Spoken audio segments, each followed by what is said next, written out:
आपलं subconscious mind हे सगळे प्रोग्रामिंग कसं करतं? तर आपले सबकॉन्शियस माइंड ह्या 3 गोष्टींमुळे हे प्रोग्रामिंग करतं. पहिली गोष्ट म्हणजे रेपिटेशन.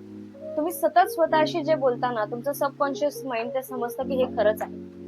फॉर एक्झाम्पल, जर तुम्ही सतत स्वतःशी म्हणत असाल की हे मला आयुष्यात जमणार नाहीये, तर तुमचं सबकॉन्शियस माइंड हे रजिस्टर करतं आणि जेव्हाही तुम्ही काही करायला जाल किंवा ती गोष्ट करायला जाल, तेव्हा तुमचं सबकॉन्शियस माइंड म्हणतं की तुम्ही करणार नाही, हे तुमच्याच्याने होणारच नाही.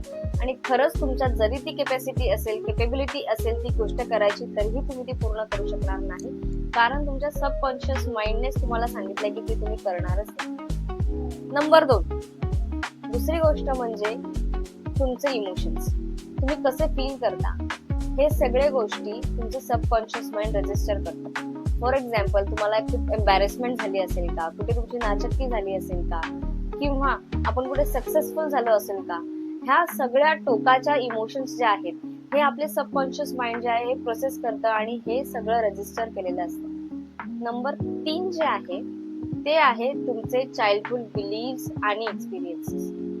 लहानपणापासून तुमच्या मनावर जे बिंबवलं गेलेलं आहे, जे तुम्ही एक्सपिरियन्स करता आहात, ते सगळं सबकॉन्शियस माइंड रजिस्टर करतं आणि तुम्ही तशीच पर्सनॅलिटी बनता.